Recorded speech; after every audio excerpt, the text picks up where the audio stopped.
ये कहानी माता शबरी और भगवान राम के मिलन की कहानी है दोस्तों, कि कैसे माता शबरी ने जीवन भर कठिनाइयों का सामना करते हुए कैसे भगवान राम के दर्शन किए। बात भगवान राम के जन्म से पहले की है, जब भील आदिवासी कबीले के मुखिया आज के घर बेटी पैदा हुई थी। उसका एक नाम श्रमणा और दूसरा नाम शबरी रखा गया। शबरी की माँ इंदुमती उसे खूब प्यार करती थी। बचपन से ही शबरी पशु पक्षियों की भाषा समझकर उनसे बातें करती और जब शबरी की माँ उसे देखती तो कुछ समझ नहीं पाती थी। कुछ समय बाद एक पंडित ने शबरी के परिवार को बताया कि वो आगे चलकर सन्यासी बन सकती है। इस बात का पता चलते ही शबरी के पिता ने उसका रिश्ता तय कर दिया। जैसे ही शादी का दिन नजदीक आया, शबरी के घर वालों ने खूब सारी बकरियां और अन्य जानवर घर के पास लाकर बांध दिए। एक दिन शबरी की माँ जब उसके बाल बना रही थी तो उसने माँ से पूछा, इतने सारे जानवर हमारे घर क्यों लाए गए हैं? माँ ने जवाब दिया, बेटी तुम्हारा विवाह होने वाला है, इसलिए हम लोगों ने इनका इंतजाम बलि के लिए किया है। तुम्हारी शादी के दिन ही बलि प्रथा होगी और फिर इनसे स्वादिष्ट भोजन बनाकर सबको परोसा जाएगा। ये सब सुनकर शबरी दुखी हो गई। काफी देर तक शबरी ने उन जानवरों को आजाद करने के बारे में सोचा।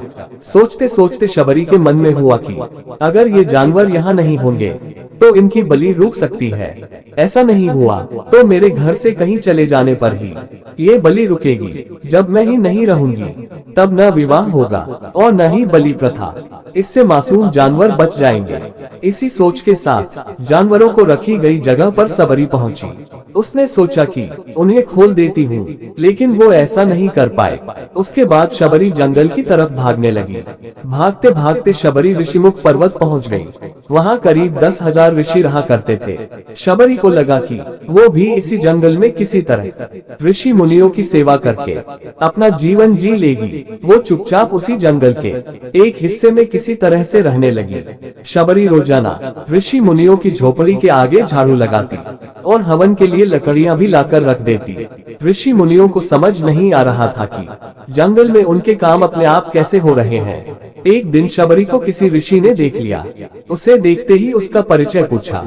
जैसे ही शबरी ने बताया कि वो भील आदिवासी परिवार से संबंध रखती है तो उसे ऋषियों ने खूब डांट लगाई। शबरी को इस बात का बिल्कुल भी पता नहीं था कि उसकी जाति छोटी है और उसे ऋषियों द्वारा जाति की वजह से अपमान सहन करना पड़ेगा। इतना सब होने के बाद भी शबरी हर ऋषि मुनि के दरवाजे पहुंचती और उनके आंगन में झाड़ू लगाकर उनसे गुरु दीक्षा देने के लिए कहती। हर कोई शबरी को उसकी जाति की वजह से अपने आश्रम से भगा देता था। ऐसा होते होते काफी समय बीत गया। उसके बाद शबरी मतन ऋषि की कुटिया में पहुंची। वहां पहुंचकर मतन ऋषि को शबरी ने बताया कि वो उनसे गुरु दीक्षा लेना चाहती है। उन्होंने खुशी खुशी उसे अपने गुरुकुल में रहने दिया और भगवान से जुड़ा ज्ञान देते रहे। शबरी ने भी अपने गुरु मतन ऋषि की सेवा करने में कोई कसर नहीं छोड़ी। वो गुरुकुल के भी सारे काम करती थी।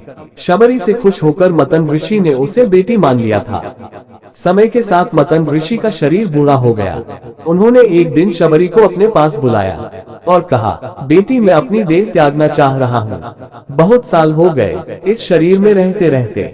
शबरी ने दुखी मन से कहा, आपके ही सहारे मैं इस जंगल में रह पाई हूँ। आप ही चले जाएंगे तो मैं जीकर क्या करूँगी? आप अपने संग मुझे भी ले जाए, मैं भी देह त्याग दूंगी। मतन ऋषि ने जवाब दिया, बेटी तुम्हें चिंता करने की जरूरत नहीं है। राम तुम्हारी चिंता करेंगे और ध्यान भी रखेंगे। शबरी ने राम का नाम सुनने के बाद पूछा, वो कौन है और उन्हें मैं किस तरह से ढूंढूंगी? मंतक ऋषि ने बताया, राम कोई और नहीं भगवान है। वो तुम्हें सारे अच्छे कर्मों का फल देंगे। तुम्हें उन्हें ढूंढने की कोई जरूरत नहीं है। वो एक दिन खुद तुम्हें खोजते हुए इस कुटिया में आएंगे और तुम्हें उनके हाथों ही मोक्ष मिलेगा। तब तक तुम इसी आश्रम में रहो। इतना कहते ही मंतक ऋषि ने अपना शरीर त्याग दिया। शबरी के मन में मंतक ऋषि के जाने के बाद से एक ही बात थी कि भगवान राम स्वयं उससे मिलने आएंगे।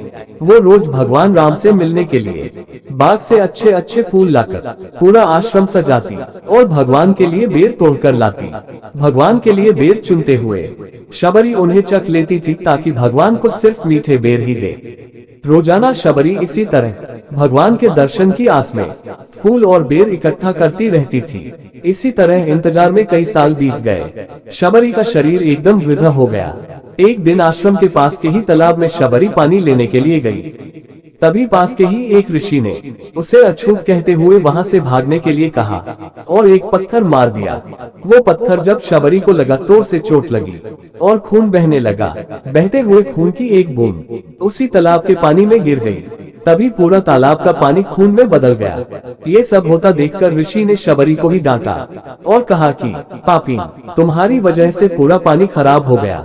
रोज ऋषि उस पानी को साफ करने के लिए अपनी कई तरह की विद्याओं का इस्तेमाल करते। कई सारे जतन करने के बाद भी कुछ नहीं हुआ। फिर उन्होंने गंगा जैसी कई पवित्र नदियों का जल भी उस तालाब में डाला, फिर भी तालाब का पानी साफ नहीं हो पाया और वो खून जैसा ही रहा। कई सालों तक तालाब के पानी को साफ करने की कोशिश के बाद भी कुछ काम नहीं आया तो ऋषि ने थककर सब कुछ छोड़ दिया। इस घटना के कई सालों के बाद भगवान राम अपनी पत्नी सीता के हरण के बाद उन्हें ढूंढते हुए उसी तालाब के पास पहुंचे। ऋषि मुनियों ने उन्हें पहचान लिया। भगवान को वहां देखकर ऋषियों ने तालाब का पानी साफ करने के लिए भगवान को अपने पैर उसमें डालने के लिए कहा, लेकिन पानी जैसे का तैसा ही था। ऋषि मुनियों ने भगवान से भी कई अन्य जतन करवाए, लेकिन वो पानी जस का तस खून जैसा ही रहा। तब भगवान ने ऋषियों से पानी के रथ में बदलने की कहानी पूछी। तब ऋषि ने शबरी को पत्थर मारने वाली सारी बात बता दी। उसके बाद कहा कि वो महिला ही अपवित्र है, छोटी जात की है, इसलिए ये सब हुआ है। उसी वक्त भगवान राम ने कहा, ये सब आप लोगों के खराब वचनों से हुआ है। शबरी को इस तरह के शब्द बोलकर आप लोगों ने उसे नहीं बल्कि मेरे दिल को घायल किया है। इसी घायल दिल के रक्त का प्रतीक ये तालाब का लाल पानी है। आगे भगवान राम बोले, कहाँ है वो माई, मैं उनसे मिलना चाहता हूँ। तब तक शबरी उसी तालाब के पास पहुँच जाती है। इस दौरान शबरी के पैर को ठोकर लगती है और कुछ धूल उस तालाब में गिर जाती है। तभी सारा पानी साफ हो जाता है। भगवान सबसे कहते हैं कि देखिए, आप लोगों ने क्या कुछ नहीं किया, लेकिन पानी साफ नहीं हो पाया। अभी सिर्फ इनके पैर की थोड़ी सी धूल ने ही तालाब का पानी साफ कर दिया। भगवान राम को शबरी पहचान चुकी थी। उन्हें प्रणाम करके शबरी ने कहा, भगवान आप मेरे साथ कुटिया में चलिए। भगवान भी खुशी खुशी शबरी के साथ चल पड़े। फूलों से शबरी ने भगवान राम का स्वागत किया। वो सीधे बेर तोड़ने के लिए भाग गई और चक चक कर उनके लिए बेर लेकर आई। उन्होंने बड़े ही प्यार से भगवान राम और उनके भाई लक्ष्मण को बेर दिए। भगवान राम ने भी उतने ही प्यार से उन बेर को खाना शुरू किया। तभी बेर देखकर मुंह बनाते हुए लक्ष्मण ने कहा, भैया ये बेर झूठे हैं, इन्हें आप कैसे खा सकते हैं? भगवान ने जवाब दिया, लक्ष्मण ये झूठे नहीं बल्कि बहुत मीठे हैं। शबरी माई हम सबके लिए बहुत प्यार से तोड़कर लाई है। इतना कहकर भगवान राम प्यार से उन बेर को खाने लगे। भगवान ने जाते हुए शबरी माई से कहा, आप मुझसे जो चाहे वो मांग सकती हैं। शबरी ने उन्हें कहा, मतन ऋषि के कहने पर मैं आज तक सिर्फ आपके दर्शन करने के लिए जी रही थी। अब आप मुझे मोक्ष प्रदान कीजिए। मैं अपना शरीर आपके सामने ही त्यागना चाहती हूँ। उसी वक्त शबरी ने अपना शरीर त्याग दिया। भगवान राम ने अपने हाथों से उनका अंतिम संस्कार किया और सीता माँ की खोज में आगे बढ़ गए। इस तरह से ऋषि मतन की बात सच साबित हुई और शबरी को भगवान राम के दर्शन भी हुए। तभी से भगवान राम को शबरी के राम भी कहा जाने लगा। इस कहानी से दोस्तों हमें यही सीख मिलती है कि सच्ची श्रद्धा हो तो भगवान के दर्शन जरूर होते हैं। दोस्तों अगर आपको ये कहानी अच्छी लगे तो चैनल को लाइक और सब्सक्राइब करना ना भूलें।